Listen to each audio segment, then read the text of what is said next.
Good morning, another day. So ito na naman tayo ngayon, sa bahay na naman tayo guys. So nagpe-prepare ako ng pagkain ni asawa para sa kaniyang agahan kasi nagutom na daw siya. At saka ito lang yung na-prepare ko sa kanya. Ito yung cereal. So nilagyan ko lang to ng gatas, yung oso nila dito na liquid na gatas, tapos lagay lang natin dyan sa cereal na yan at ibibigay ko na to siya. Kakatapos ko lang mag breakfast at saka nag rice ako ngayong umaga. Napakaaga yung rice ko ngayon, pero parang feel ko talaga na busog ako pag rice yung aking kakainin. Tapos may leftover kasi ako kahapon na gulay, so yun din ang aking kinain ngayong umaga. Dami nating nahugasan ng mga plato ngayon, kaya kailangan natin ilagay sa tamang lalagyan. Napakakulimlim ngayon. Parang uulan ngayong araw na to. Lagi na lang nag-uulan dito. Happy yung mga pananim. Kasi halos araw-araw dito ngayon laging umuulan.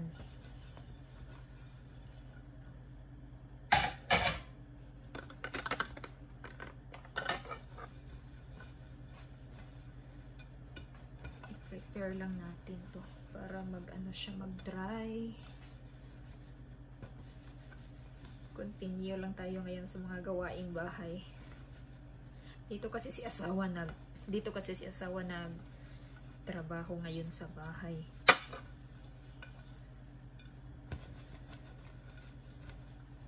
Kaya kailangan natin magsipag-sipagan ngayon. Magsipag-sipagan ng Pinay dito ngayon kasi nandito yung asawa natin na trabaho sa bahay. So, diba? Magsipag din tayo pag yung asawa natin nakatingin. Ganon din ba kayo? Ganon din ba kayo? Pero hindi naman yan siya magsabi kung ano yung mga gagawin ko dito sa bahay. Okay lang yun sa kanya kung wala akong ginagawa or nakaupo lang ako. As long as na malinis lang yung bahay. So yun lang ang kanyang gusto.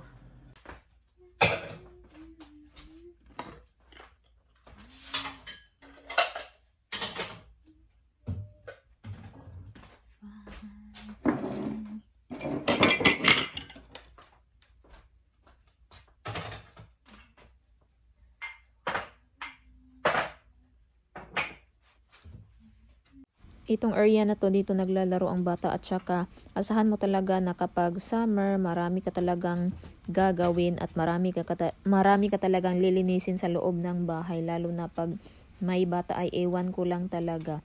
Yung mga dumi-dumi na kadikit-dikit na naman dito sa kaniyang screen, kaya kailangan talagang maglinis dito sa area niya.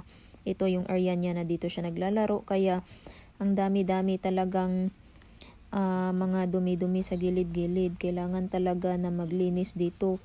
At gusto ko maglinis dito na tulog siya kasi pag nandito siya sa harapan ko, dami niyang mga chichiburichi na sasabihin sa iyo na huwag na lang yan lilinisin kasi madudumi lang din naman yan. At saka kailangan talaga araw-arawin ko to na paglilinis para hindi magdikit-dikit yung mga bagong mga dumi.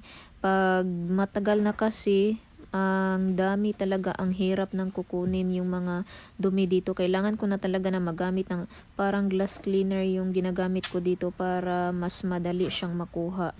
At saka kakatama din kaya minsan na ganito yung araw-araw mo na gagawin, diba? Pero kailangan talaga kasi ewan ko lang yung mga dumi-dumi dito nakadikit-dikit at saka yung mga maglalaro dito kasi araw-araw talaga yan siya hanggang gabi, kaya ganito talaga. Kailan pa kaya matatapos tong summer na to para makabalik na sa paaralan at saka hindi na buong araw talaga na nasa bahay. Naglalaro lang talaga, walang magagawa pag bakasyon, kaya ito buong araw yata ako ngayon magsilip-silip dito at maglinis sa mga ganitong mga bagay-bagay dito sa loob ng bahay. Kaya ayan, ang ginagawa ko ngayon, parang sinubukan ko talagang tingnan to lahat, kaya ito na naman tayo. Kailangan talaga na maglinis dito. Pero yung ibang part dito, parang once a week ko lang to nilinisan kasi medyo malinis din naman yung iba. Yung kasi, yung area sa bata kasi, yun lang talaga yung parang inaaraw-araw ko talaga. At saka yung dito banda sa kay asawa, okay din naman siya. At dito kasi minsan magpunta yung mga apo namin, kaya dito sila maglalaro, mag-akyat-akyatan dyan, lalo na pag kakain sila, yung mga kamay medyo madudumi, kaya ayun, magdudumi din yung mga paligid natin dito, kaya maglilinis talaga ako dito pag wala na sila, pag uuwi na sila.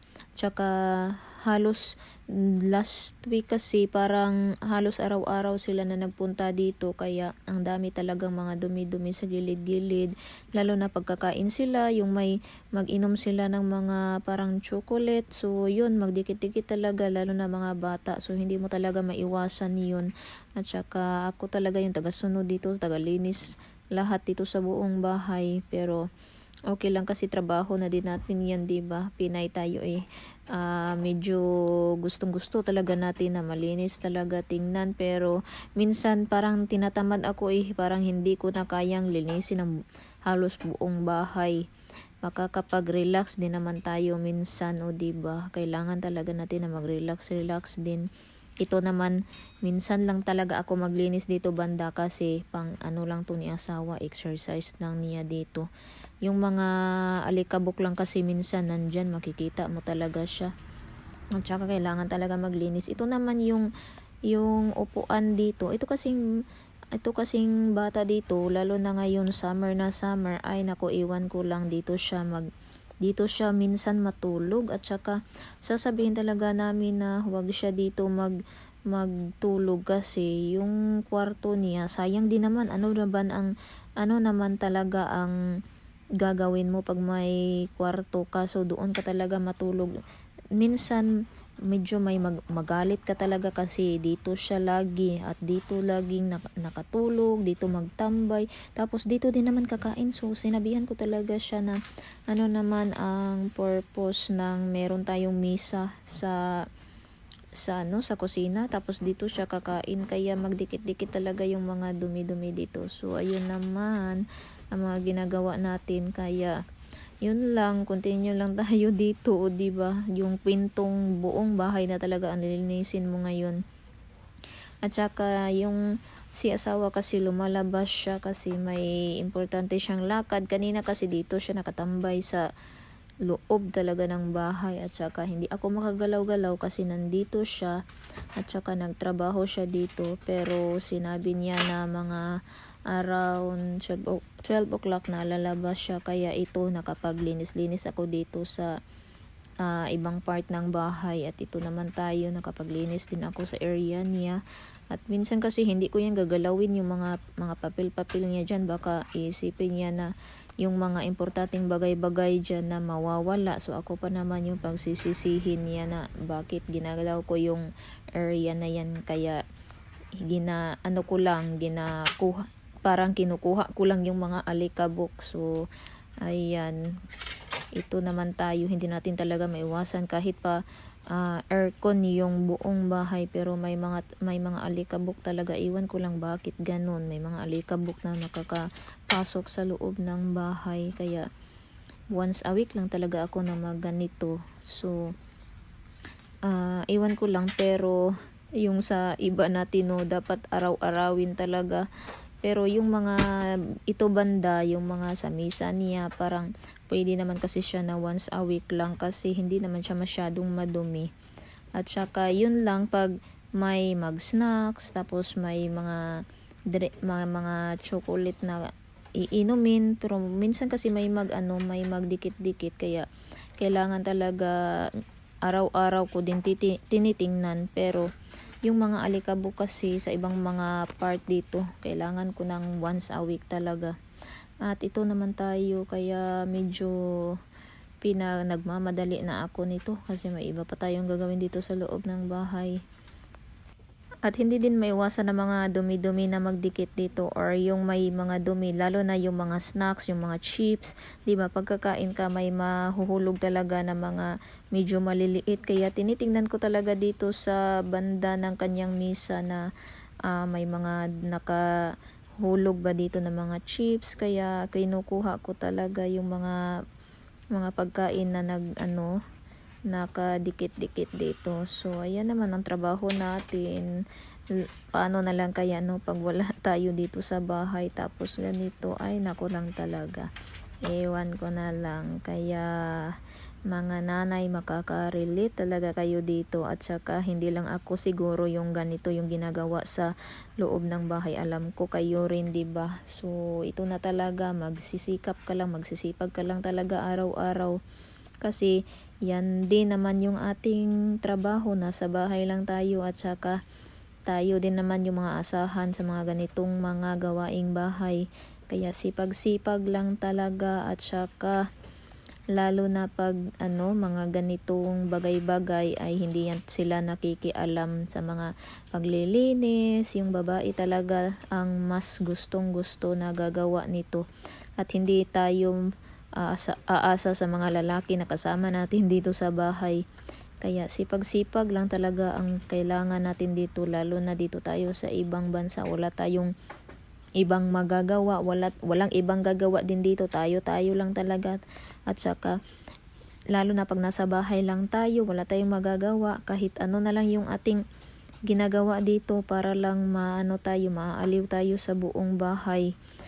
Parang pabalik-balik lang yung ginagawa natin, pero sulit na sulit din talaga pag makikita mo na medyo malinis talaga yung buong bahay. At saka kahit pa man pang lang talaga, mga ilang oras lang yan, kasi hindi mo talaga maasahan na may bata, at saka madumi din ng mga ilang oras lang, pero at least makukuha natin yung mga dumi na medyo matatagal na ba, at saka yung mga ibang alikabok. So ayan, maging happy din tayo ng kahit ilang oras lang na medyo malinis talaga yung ating paligid. At ito lang talaga yung ating mga ginagawa sa loob ng bahay. Hindi na talaga to panibago sa atin, na nanay tayo, at saka lalo na nasa bahay lang tayo, walang ibang magagawa. Kaya ito lang, silip-silip lang talaga sa loob ng bahay. At lalo na medyo malalaki din naman yung bahay, iwan ko lang kung paano nila yun kinakaya, yung medyo malalaking bahay. Buti na lang kami dito na 2 kwarto lang, at saka medyo maliit lang na bahay, pero kakatama din minsan, ay nako, iwan ko. Pero wala tayong magawa dito, at saka walang ibang maasahan dito, walang ibang babae, ako lang talaga dito sa loob ng bahay. Kaya ito parang everyday mo talaga to iniisip. So dito naman tayo sa kabilang upuan. Dito talaga siya palagi na naglalaro. Makikita nyo dyan, nandyan pa siya sa gilid ko. Kakagising lang yan, at saka laro agad. So ganoon talaga ang mga bata. So iwan ko lang, hindi mo talaga yan sila maasahan sa mga gawaing bahay. Laro lang talaga, lalo na pag walang pasok. So ayan, kapag hindi tayo maglilinis dito, tayo lang din ang gagawa nito. Kaya para siguro araw-arawin ko na to na maglinis dito, parang maubos din talaga yung aking panglinis pag inaaraw-araw ko talaga nito. At saka ang saya-saya din naman na after maglinis, makikita mo talaga na yung medyo kahit ilang minuto or ilang oras lang talaga na malinis, kasi maggalaw-galaw na din yung bata dyan. So parang happy na din ako kahit ilang oras ko lang makikita na malinis yan. At saka pang-alis antok at pang-alis ng tawag nito, yung parang nasa bahay ka lang palagi. So okay lang na ganito yung ginagawa ko dito, para naman hindi tayo maboboard pag nasa bahay lang, at saka okay din naman tong ginagawa natin. And yun lang, thank you for watching.